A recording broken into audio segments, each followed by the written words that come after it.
Hey guys, so I'm here for a tag today, doing the New York Times by the book tag, which I was tagged in 7 months ago maybe. Mel over on That Girl Bookworm tagged me back in April, I think it was.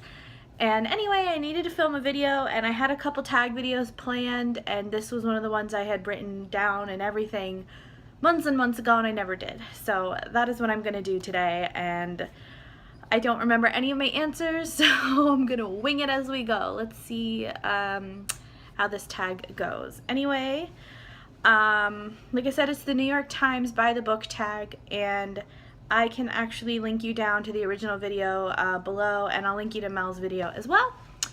And yeah, so that's basically it. That's the introduction for this video. Let's get to it. So like I said, I had all the questions written down because I film on my phone and I can't look at it. And anyway, the first question is, what book is currently on your nightstand? And I do not have a nightstand, but I keep my books that I'm reading next to me on my bed, so I will go grab them for you. I am currently reading The Birds by Daphne du Maurier. Well, it's The Birds and Other Stories by Daphne du Maurier, which is a collection of short stories written by Daphne du Maurier. And then the other book I am currently reading is Until Friday Night by Abby Glines, which is which is book one in the, I think it's a trilogy. I don't actually know what this trilogy is called though. But yeah, this is book one. I do know that. I'm almost finished with The Birds, and The Birds is fantastic so far. Like I said, it's just short stories, but they're like her more eerie or like kind of like supernaturally ambiguous stories.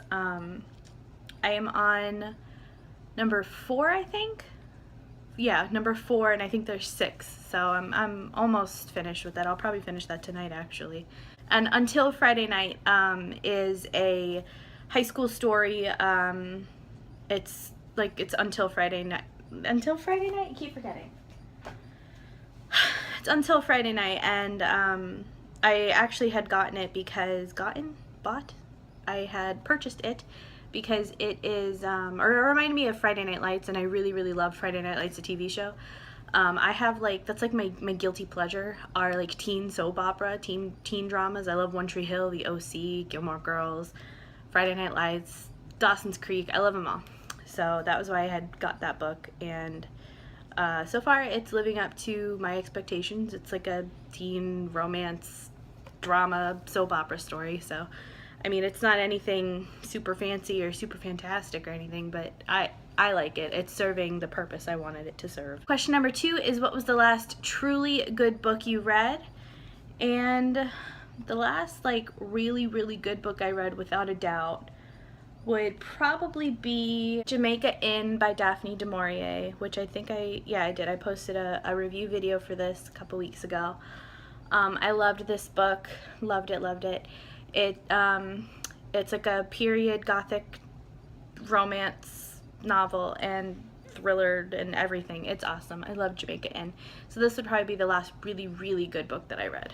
Question number 3 is, if you could meet a writer, dead or alive, who would it be and what would you ask them?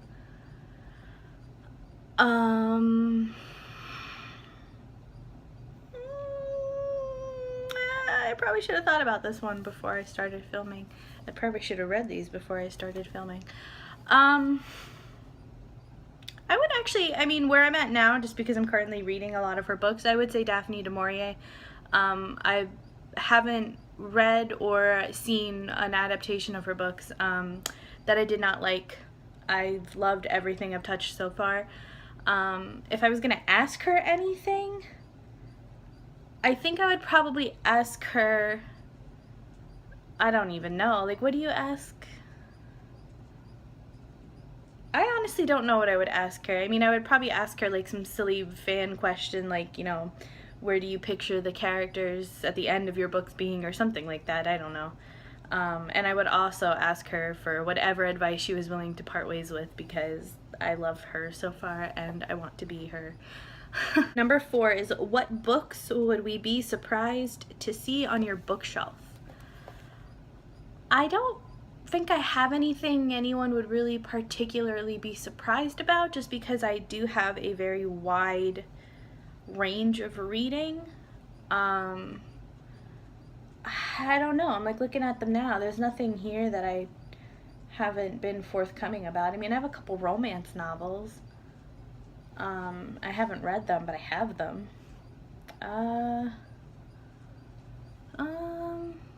I mean, I have a couple middle grade books, and I have some picture books, so I don't know if that's really surprising, though. I'm like I'm looking. I have a lot of antique books. I don't think that's particularly surprising either, though, but I mean, I guess those are the most out of the norm. But yeah, nothing really that would shock anyone that I have.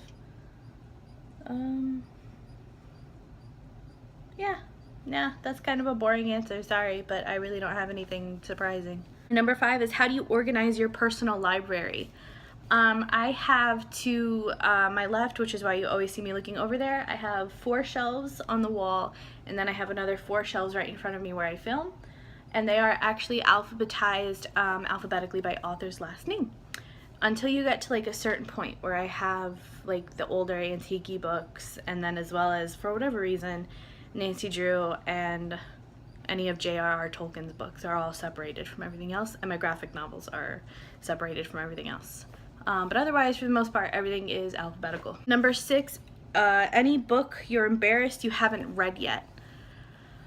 I mean, other than the insane amount of unread books I own, nothing. I mean, probably there's a few classics I would like to have said that I've read that I have not, but at the same time, I think it's pretty understandable why I haven't, like War and Peace and stuff like that. They're very, very heavy reads, so I'm not necessarily embarrassed I haven't read them. I just, at some point in my life, would like to have read them. I guess I could say I'm kind of not embarrassed, but I am a little like ashamed that I haven't actually read everything within the Tolkien verse, because I love Lord of the Rings, I love The Hobbit, I love Silmarillion, but he has a lot of like short stories and collections that I have never read before, and I really, really want to read them because I say I'm a huge fan, and I feel like I could be a bigger fan if I actually took the time and read everything that he had to offer for that world. Number 7 is a book you were supposed to like but didn't.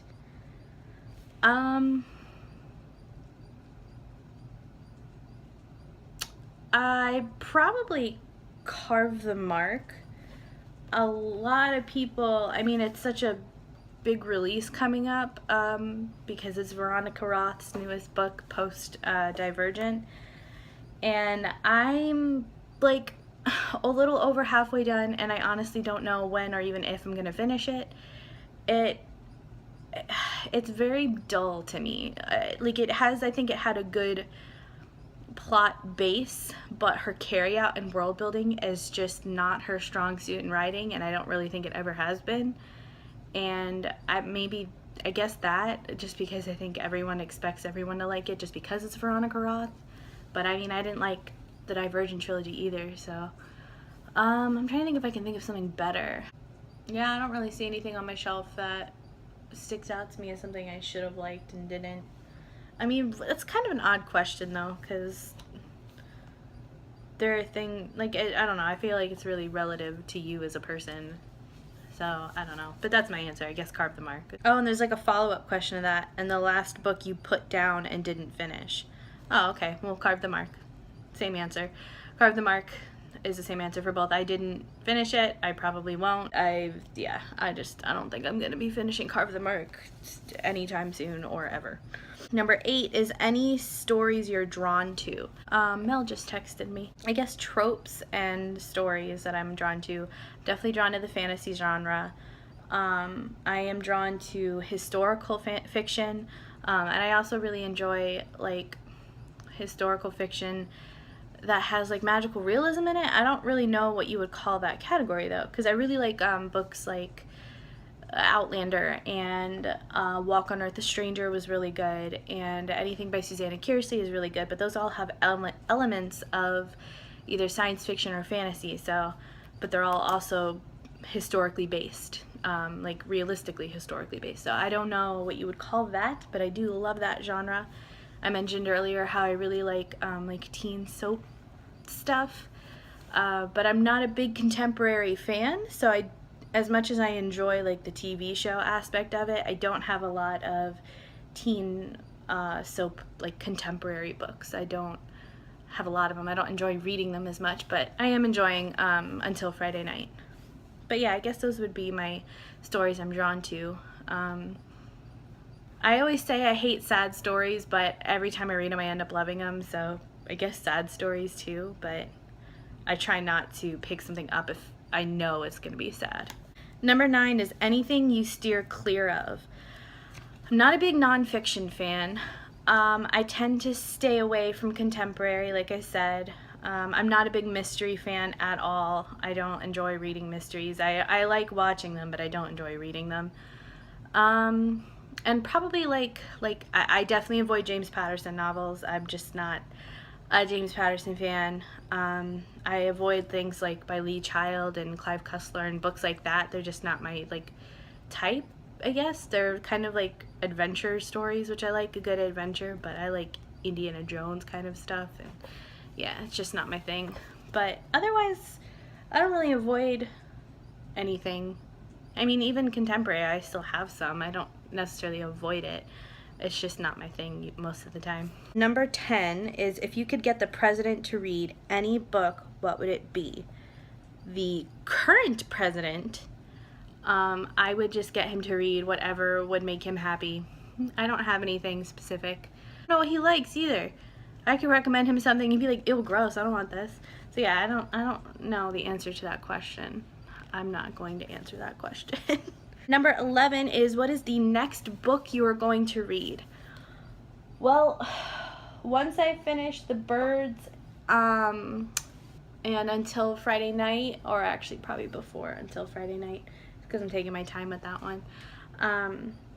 I did just buy a bunch of books recently, so I'll probably read one of those, maybe The Wrath and the Dawn. Or I've been wanting to read The Winter's Curse. I'm looking at my shelf right now on like my unread stuff. Stonefield is one I've been wanting to read. The Brides of Roll Rock Island. I've got a lot. I have a lot of unread books. I'm trying not to buy any more books unless it's like a sequel to something I already have that's coming out. Like, I'm just trying not to buy any more standalones or book ones and something, because I really, really need to get through what I have. But yeah, so that was the New York Times by the book tag.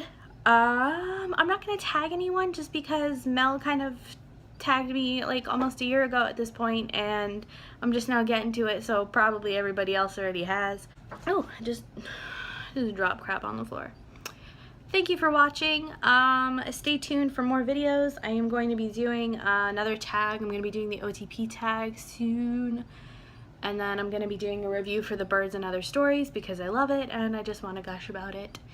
And yeah, so that's what you have to look forward to on this channel. So don't forget to like, comment, and subscribe down below. Let's be friends. I love having friends, and I will see you in the next video. Bye!